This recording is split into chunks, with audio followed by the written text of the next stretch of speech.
నమస్కారం. సురేష్ బైరంపల్లి ఆస్ట్రాలజర్ ఛానల్కి స్వాగతం. ఈ వీడియోలో రాబోయే వసంత పంచమి విశిష్టత గురించి, ఆ రోజున ఎలాంటి పూజలు చేస్తే ఎలాంటి ఫలితాలు కలుగుతాయి అనే విషయాల గురించి, ముఖ్యంగా చాలామందికి అక్షరాభ్యాస విషయంలో చాలా సందేహాలు ఉన్నాయి. ఆ సందేహాల గురించి వివరిస్తున్నాను. ఈ వీడియోని చివరి వరకు చూడండి. నచ్చితే లైక్ చేయండి. వసంత పంచమి అంటే ఏమిటి? వసంత ఋతువు ప్రారంభానికి ముందు ఆ ఋతువును ఆహ్వానిస్తూ చేసే ఒక వేడుకని వసంత పంచమి అంటారు. పంచమీ తిథి అత్యంత శుభమైనది. ముఖ్యంగా వసంత పంచమి విద్య, జ్ఞానము, విజయాలకు ప్రతీక అయిన సరస్వతీదేవి జన్మదినం. ఈ రోజున విద్యార్థులు, కళాకారులు, అలాగే విద్యార్జన చేసేవారు సరస్వతీదేవిని, శారదాదేవిని పూజించడం, అలాగే విద్యార్థులే కాకుండా నిత్య జీవితంలో సరైన ఆలోచనలు తట్టక, ఉద్యోగాలు దొరకక ఇబ్బంది పడుతున్నవారు సరస్వతీదేవిని, శారదాదేవిని వసంత పంచమి రోజున పూజించడం చాలా ఉపయోగపడుతుంది. వసంత పంచమినే శ్రీ పంచమి అని, మదన పంచమి అని కూడా పిలుస్తారు. ఈ రోజున అసలు ఏమి చేయాలి అని చాలామందికి ఉండే సందేహం. వసంత పంచమి రోజున ముఖ్యంగా విద్యార్థులు, పోటీ పరీక్షలను ఎదుర్కొంటున్నవారు, ఉద్యోగార్థులు తమ యొక్క పుస్తకాలను, వస్తు సామాగ్రిని అమ్మవారి దగ్గర ఉంచి సరస్వతీదేవిని లేదా శారదాదేవిని పూజించడం చాలా మంచిది. చిన్నపిల్లలకు అక్షరాభ్యాసం చేయిస్తే వారిలో జ్ఞానము, తెలివితేటలు వృద్ధి చెందుతాయి.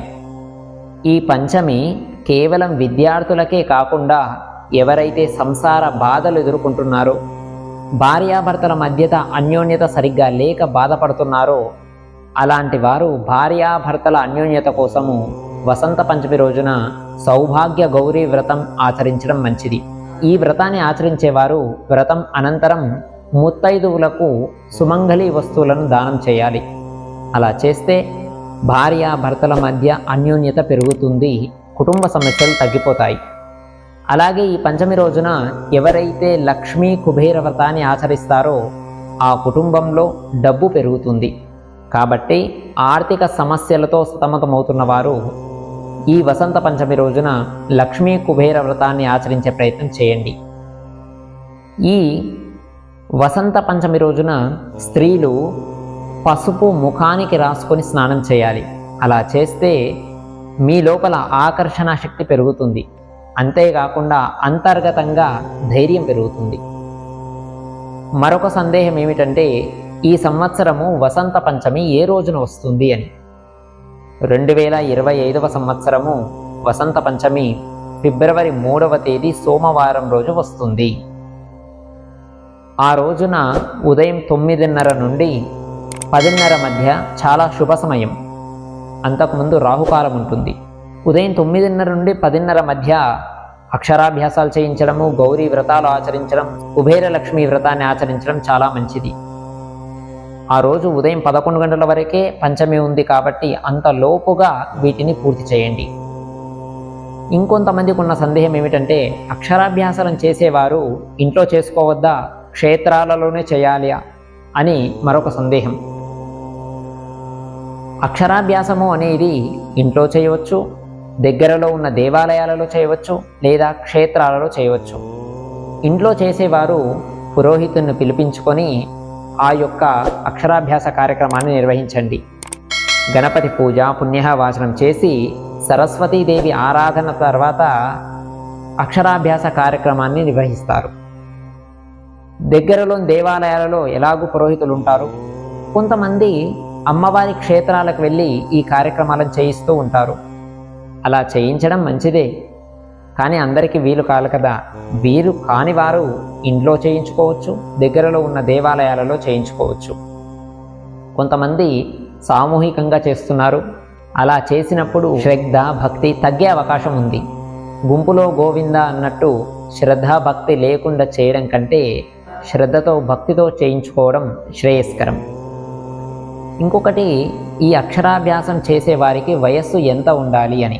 వాస్తవానికి శాస్త్ర ప్రకారం 8 సంవత్సరాల వయస్సులో చేయించాలి. కానీ ఈ కాలంలో ఈ 3 నుండి 5 సంవత్సరాల మధ్యలోనే మనం స్కూల్కి పంపుతున్నాం కదా. కాబట్టి లోక రీతిని అనుసరించి 3 సంవత్సరాల వయస్సు నుంచి 5 సంవత్సరాల వయస్సు మధ్య వరకు వారికి ఈ అక్షరాభ్యాస కార్యక్రమం చేయించవచ్చు. కానీ ఇంకొంతమంది ఇంకా తక్కువ వయస్సు 2, 1.5 సంవత్సరాల వయసు వారికి కూడా చేయిస్తున్నారు. అలా చేయించకూడదు. మనం అక్షరాభ్యాస కార్యక్రమం చేయించేటప్పుడు అక్కడ రాసే పదాలు పిల్లలు పలకగలగాలి. అలా పలకలేని వారికి అక్షరాభ్యాస కార్యక్రమం పనికిరాదు. ఇది గుర్తుంచుకోండి. ఇది విద్యార్థులకు మాత్రమే ఉపయోగపడే పండుగ కాదు. భార్యాభర్తల అన్యోన్యతను పెంచే మదన పంచమి, అలాగే డబ్బుని వృద్ధి చేసే శ్రీ పంచమి.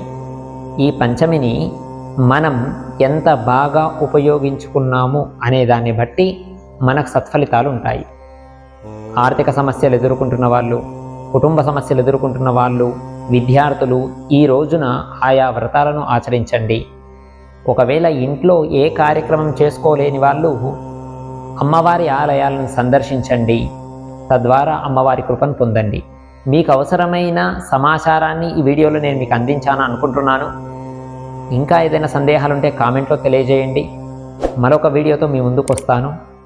నమస్కారం.